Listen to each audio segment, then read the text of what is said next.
Oi pessoal, me chamo Cristiane, somos da Engenho Contabilidade. Hoje eu estou recebendo a ilustre presença do nosso fundador Silvano, que vai contar um pouco da sua trajetória, como ele iniciou aqui em Boituva, e também aproveitando o período que nós estamos, do imposto de renda, nós vamos tirar também algumas dúvidas recorrentes. Tudo bem? Tudo ótimo. Então tá bom, vamos começar. Quando você teve o seu primeiro contato com a contabilidade? Faz tempo.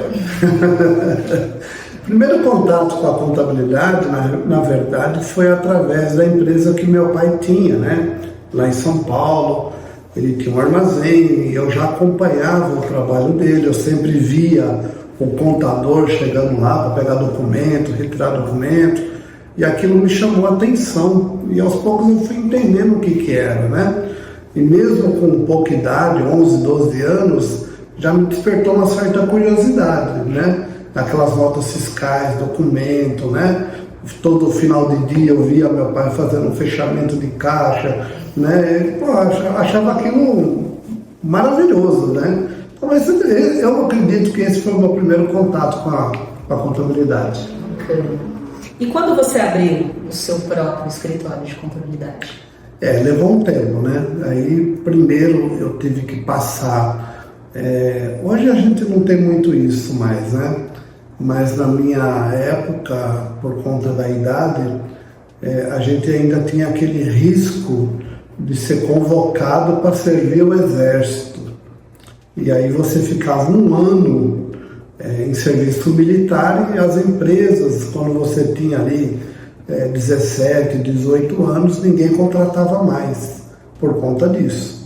Então eu tive que esperar passar essa fase para me poder começar a pensar em dar um passo além disso, Eu já estava estudando contabilidade nessa época, eu já tinha entrado num escritório de contabilidade, aquele mesmo contador do meu pai, que eu tive uma oportunidade de trabalhar lá como office boy, que hoje a gente nem escuta mais falar nisso, Mas naquela época office boy era todos os meus amigos, todo mundo era office boy. Isso me ajuda bastante a conhecer São Paulo, andar pelo metrô, trem, ônibus, Foi muito legal, muito bacana.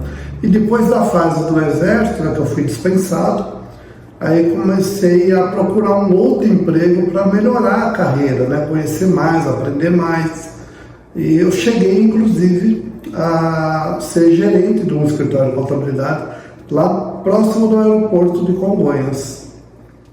E depois desse escritório, aí foi quando eu realmente tomei a iniciativa de abrir o meu escritório. Então, com 23 anos, eu fundei o meu escritório de contabilidade lá no bairro do Limão, próximo ali daquele, quem conhece a Marginal Tietê, Tem aquele prédio do Estadão. O meu escritório era próximo ali do Estadão, o jornal Estadão. Uhum. E por que vir para Boituva? Bom, assim como muitas pessoas decidiram deixar São Paulo e ir para o interior, de uma maneira geral, buscando uma melhor qualidade de vida, eu decidi sair de São Paulo depois de 2 assaltos. Eu achei que era o momento de eu buscar um lugar mais tranquilo, um lugar mais sossegado, para mim, para minha família. Boituva não foi a minha primeira opção. Eu procurei ali, próximo de São Paulo, algumas cidades. Eu lembro que eu fui conhecer Valinhos, fui conhecer Vinhedo. Campinas. Campinas era um pouco mais distante, Mas era mais próximo porque, como o meu escritório era em São Paulo, eu não tinha ideia de mudar o escritório. Eu estava buscando inicialmente um outro endereço para morar. E acabei vindo conhecer Boituva, Eu já visitava desde criança aqui, por causa de parentes, tudo. E acabei vindo morar em Boituva.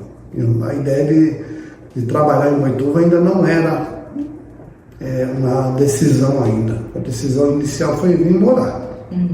E durante 2 anos eu viajava todos os dias para São Paulo. né? Nessa época, o meu escritório já não era mais no bairro do Limão, era no bairro da Lapa. E eu ia e vinha todo dia, segunda, terça, quarta, quinta, sexta. Isso foi durante 2 anos direto, até o momento em que eu, como já morava em Boituva, comecei a entender um pouco mais a cidade, né? E vi na cidade de Boituva, então com uns 22 mil habitantes, mais ou menos, eu vi que ali eu ia ter uma grande chance de crescimento. Eu percebi já naquela época que Boituva poderia ser uma grande cidade. E isso acabou acontecendo, né? Nesse tempo que eu já estou aqui, Boituva aumentou muito, né? O comércio, as indústrias, e isso fez com que eu tomasse a decisão de mudar o escritório para Boituva. Nessa época, é engraçado que hoje a gente não vive sem internet. E naquela época a internet estava começando. Ainda era aquelas internet de escada, antiga, né? Usava-se muito mais o fax do que a internet. E essas tecnologias, né, depois acabou que avançou muito rápido. E isso facilitou demais essa mudança de cidade, ao ponto de que eu mesmo estando em Boituva, eu conseguia atender os clientes que eu tinha em São Paulo. E cada vez mais foi ficando mais fácil, mais tranquilo, porque eu já não precisava viajar para visitar cliente, buscar documentos, isso ficou muito automático. E de lá para cá as coisas mudaram de tal forma que hoje eu atendo cidades de vários locais do estado de São Paulo, Rio de Janeiro, Minas, e alguns clientes até de outros países. Já tivemos clientes do Rio Grande do Sul. Rio Grande do Sul. Então, assim, hoje não tem mais distância, né? A tecnologia aproximou muito, então facilitou demais isso. Bacana. E o que mudou em relação quando você começou, né, na contabilidade, com os dias de hoje, acho que você já respondeu. Mas tem mais alguma coisa que você gostaria de acrescentar? A contabilidade mudou, né? Ela sempre foi algo, uma transformação quase que direto, né? Quando a gente começou, por exemplo, nossas ferramentas eram uma calculadora e uma máquina de escrever. Não tinha computador, não existia isso, nem se sonhava. Quem tinha computador era um banco, uma grande empresa, uma grande companhia, aqueles computadores que ocupavam um andar inteiro, uma sala, não tinha. Mas você sempre foi muito ligado à tecnologia, você... Sim, desde quando saiu o primeiro computador, os primeiros notebooks, você sempre... Inicialmente era aquela questão da curiosidade, né? De você ter o computador, aprender a usar, entender como funciona, e lógico, né? A gente que está, né, nesse ramo, né, você tem que sempre perceber as tendências, né? E ali a gente percebeu que a informática, ela, naquela época a gente já sabia, ela veio para ficar, não tinha mais volta. Então, ou você entendia daquilo ou você era ultrapassado, né? E foi o que aconteceu. Então, no início, a gente trabalhava muito mecanicamente. Ficha tríplice, era tudo datilografado, os cálculos eram feitos à mão, folha de pagamento, olerite, era um envelopinho que você comprava em papelaria, tem que datilografar um por um, então era um trabalho assim descomunal. Lógico, os prazos eram outros, a legislação era outra, totalmente diferente. Você fazia uma folha de pagamento, você mandava pelo correio para o seu cliente, né? Hoje mudou muito, né? Mas a contabilidade, ela sempre se transformou. Não é a legislação, não é isso, né? Mudou em razão das tecnologias. Hoje você tem, por exemplo, a internet, você tem a nuvem, arquivo em nuvem, você tem um servidor, então você tem muitas opções de trabalho hoje, facilitou bastante. O perfil do empresário, desde quando você começou até os dias de hoje, também mudou muito? Mudou demais, né? Mudou demais, e eu ainda destaco 2 aspectos principais. O empresário daquela época, ele era mais aventureiro. Então ele montava um negócio, seja ele qual for, um pequeno negócio, né? Nós estamos falando de um pequeno empresário. E ele ia para a luta, ele tentava ali no negócio dele, e depois que ele via que aquilo deu certo, aí é que ele procurava um contador para legalizar o negócio. Contrário. Era o contrário.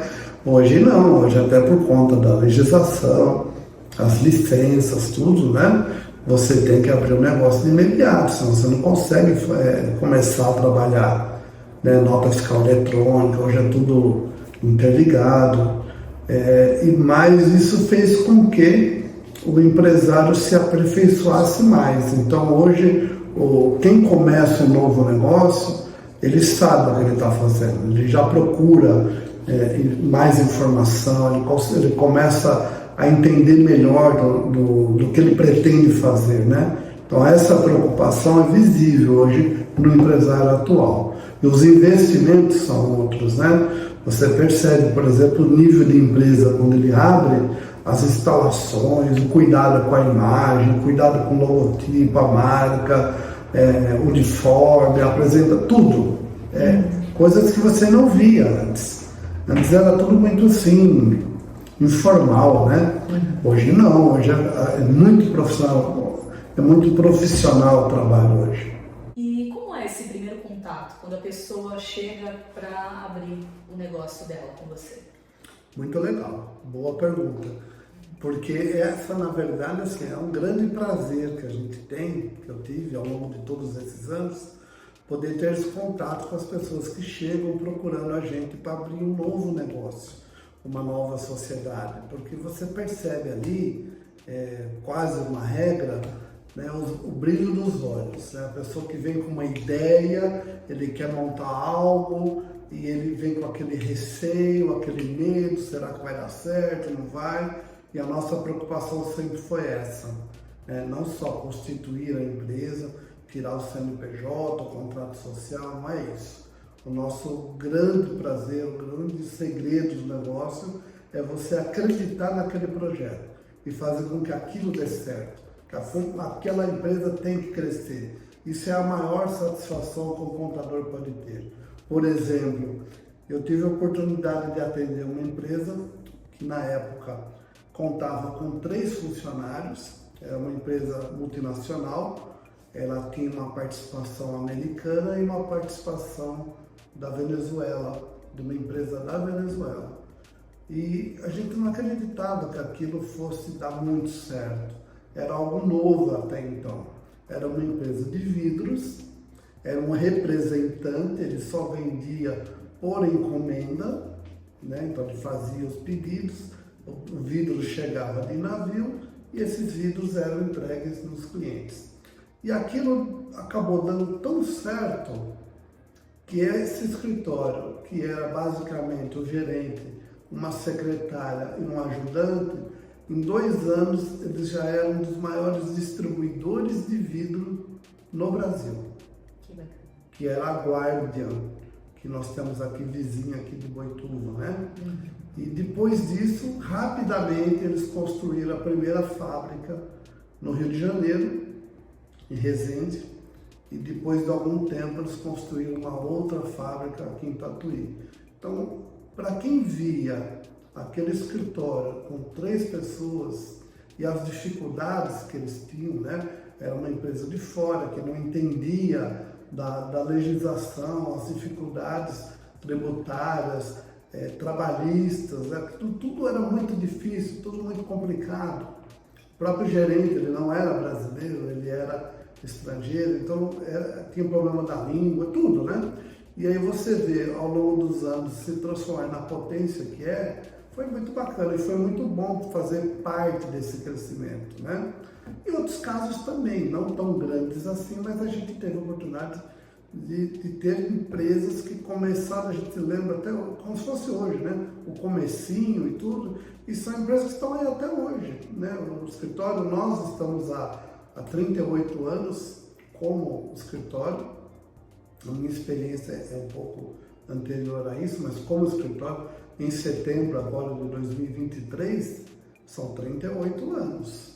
Né? E até hoje eu tenho empresas, eu vejo empresas que estão trabalhando, estão operando, e que a gente viu nascer, a gente fez parte, né, daquele nascimento. Muito bacana isso, muito legal. E hoje é isso, quando a gente vê um cliente aqui que chega com aquele sonho, aquela ideia e aquilo acaba dando certo, nossa, a vitória é nossa também. Nós ficamos muito felizes, né, com a, Sim, muito legal. Vitória deles. Isso aí. Então tá. Agora a gente vai tirar algumas dúvidas, né, sobre o imposto de renda. Nós recebemos, né, algumas dúvidas durante a semana. Não vai ser possível tirar todas as dúvidas, então nós separamos algumas que as pessoas nos mandaram. E a gente vai deixar também um link aqui abaixo do vídeo para vocês enviarem as dúvidas de vocês para o nosso atendimento. E assim que possível nós vamos responder. Então, assim, primeira coisa que eu gostaria de perguntar, né, antes de passar para as questões que nós recebemos, qual é o maior medo que as pessoas têm sobre o imposto de renda, né? Fala sobre o imposto de renda... O leão assusta. O leão assusta. O leão assusta, isso é fato. E eu acredito que muito desse medo eu atribuo à desinformação. A falta de informação é evidente. Quando a gente recebe os clientes, as dúvidas, a desinformação é enorme. Eu acho que muito desse medo se deve a isso, falta de informação. Então tá, então vamos aqui. A pessoa comprou um terreno, pelo que eu entendi aqui. Comprei um terreno, mas ainda estou pagando. Ainda não está no meu nome. Tenho que declarar no imposto de renda? Perfeito. Olha, o manual do imposto de renda, a legislação do imposto de renda é muito clara nesse sentido. Você tem que declarar os seus bens, né? Aquilo que você tem propriedade, mas aquilo que você tem a posse. E esse caso é justamente isso. Você adquiriu um terreno, ele não é seu ainda, porque você ainda está pagando, mas você já tem a posse. E isso já é motivo para você ter que declarar. Não é uma opção, é uma obrigação. Porque, veja bem, a partir do momento que você compra um lote, um terreno, imagina que você deu ali uma entrada de R$1.000, né? Mas ele é seu. No dia seguinte, você já pode encostar um caminhão de tijolo e começar a construir. É seu, então você tem que declarar, sim. Tem uma pergunta relacionada a isso aqui também. Estou construindo, não terminei a obra ainda. Preciso declarar?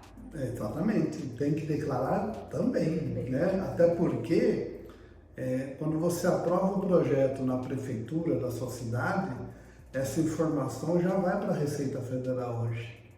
Ela já sabe que você iniciou uma obra. E hoje, quando você inicia a obra, você tem que fazer um cadastro chamado CNO, que é o Cadastro Nacional de Obra. Porque durante a execução dessa obra, você pode, por exemplo, adquirir concreto usinado, né? E esse concreto usinado vai gerar crédito de INSS para você abater lá no final, quando for tirar o habite. Se você contratar alguma empreiteira para fazer a execução da sua obra, você pode informar para essa empreiteira esse CNO, porque todo aquele pessoal, toda aquela mão de obra que ele vai colocar na sua obra, ele vai fazer uma folha de pagamento e vai informar para a Receita Federal os recolhimentos previdenciários daquelas pessoas que trabalharam naquela obra.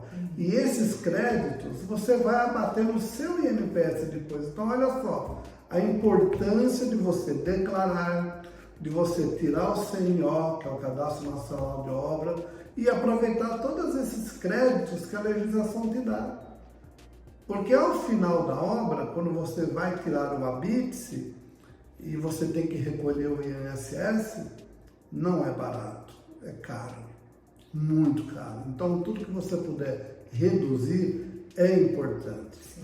E ainda mais, voltando à sua pergunta, ter que declarar a obra? Lógico, porque imagina que um dia essa obra vai estar pronta, né? Seja ela uma casa, terra, um sobrado, um salão comercial. Ele não pode simplesmente em algum momento surgir ali, pum, do nada, apareceu uma casa.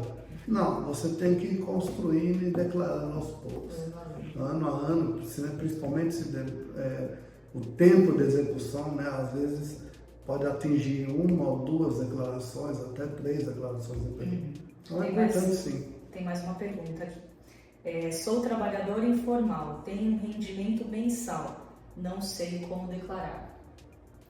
Muita gente, né? Aí nós estamos falando de uma boa parcela da população que trabalha hoje de forma informal, e ele tem sim, legalmente, como declarar, né? Ele pode fazer a opção pelo carnê-leão, informar os rendimentos, já ir recolhendo ali antecipadamente alguma coisa, algum imposto sobre essa renda e tornar esses rendimentos legais. Uma opção também para você sair dessa informalidade, muitas vezes, é ter uma inscrição do microempreendedor individual. Isso também é uma boa saída para essas pessoas que hoje estão na informalidade, porque a informalidade te afasta do crédito, de uma conta bancária, de um financiamento. Então, buscando a legalidade, buscando tornar legal esses rendimentos, te abre o caminho para várias coisas e principalmente para o seu próprio crescimento. Mas ele tem um limite, né? Sim, o MEI ele hoje ainda é um limite de R$81 mil por ano. Esse limite aí já se fala há pelo menos uns 2 anos, né? Vem se falando em aumentar esse limite. Eu acredito que em breve a gente possa ter uma surpresa com relação a esse aumento, que já está mais do que na hora. Mas enquanto isso não acontece, o limite hoje é 81 mil, mas é um limite que já atende muita gente, bastante gente. E aí já resolveria a situação, sim. Se estiver dentro, né? Exatamente. Tem mais uma pergunta aqui. Além do salário anual, recebo diversas transferências via Pix. A Receita vai cruzar essas informações? Bom, isso aí é um daqueles medos, né, que a gente está falando inicialmente, né? É um baita medo, né? Mas é assim, olha, os bancos, de uma maneira geral, eles informam a sua movimentação bancária para a Receita Federal. E aí não é só o Pix, é todo e qualquer depósito. Tudo que entrou na tua conta, o banco informa. A Receita, hoje a Receita Federal, Pix, tudo, ela tem hoje essas informações. E não é só da movimentação bancária. Ela tem movimentação de cartão de crédito, de aluguéis, que as imobiliárias informam. Os cartórios informam se você vendeu algum imóvel. O Detran informa se você vendeu algum veículo. Né? Não tem escapatória. Então, hoje a Receita Federal, plano de saúde é outro. A Receita hoje ela tem um banco de dados enorme sobre toda a movimentação financeira de um determinado contribuinte. O que a gente vê é assim, ela tem a informação na mão. O problema é que ela não está usando essa informação. Ela tem a informação. Já há muitos anos, não é agora.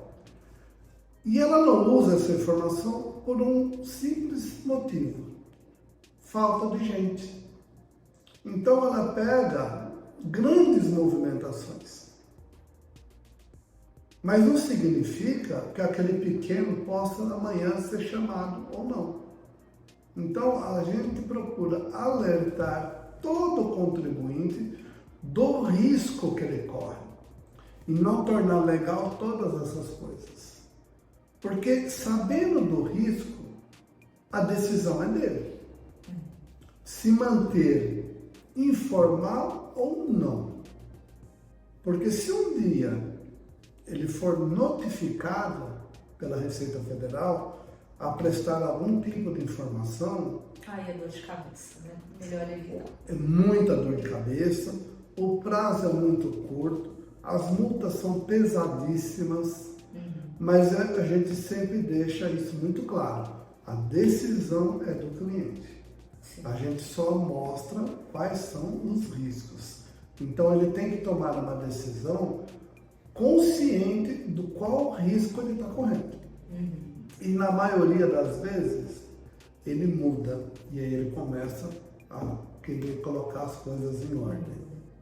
Depois que ele conhece, aquele conhecimento, né, aquela falta de informação, o medo que eu falei no início, o medo, a partir do momento que você esclarece, você expõe tudo isso para ele, né, aí ele começa, opa, peraí, eu preciso começar a me organizar, eu preciso colocar isso aqui em ordem, porque não vale a pena. Não.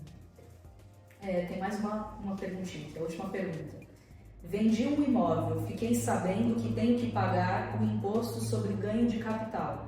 Como funciona isso? O ganho de capital, em outras palavras, é o lucro, né? O lucro imobiliário. Esse lucro é uma conta basicamente simples, né? É o quanto você pagou por aquele bem e o quanto você está vendendo. Então, pode-se descontar aí benfeitorias, reformas, se for um imóvel, uma casa, né? Você pode descontar, por exemplo, a comissão do corretor. Mas o grande detalhe aí que muitas pessoas desconhecem é o momento. Qual é o momento que eu tenho que fazer essa apuração desse ganho de capital? É no momento da venda. Não é na época de fazer o imposto de renda. Muitas vezes você está fazendo a declaração de imposto de renda, março, abril, né, maio, né, que é a época, e aí você vê lá que a pessoa vendeu um imóvel em junho do ano passado e ela não foi ver isso. O ganho de capital tem que ser apurado no momento da venda. Porque havendo imposto a pagar, ele vence no mês seguinte já.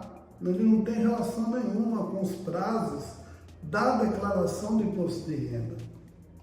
E aí você às vezes acaba tendo que pagar o imposto, que já não é barato, é caro, e ainda tem que pagar com multa e juros, porque você não sabe. Mas agora já fica sabendo, né? Prazo para poder calcular o imposto sobre ganho de capital é no mês, no momento da venda. Bacana. Então, acabaram as perguntas. Muito obrigada pela sua presença. Acredito que esclarecemos algumas dúvidas e quem tiver mais alguma dúvida, só entrar em contato pelo link e nós vamos responder assim que possível todos vocês. Sim, e conta comigo, estou sempre à disposição. Muito obrigada.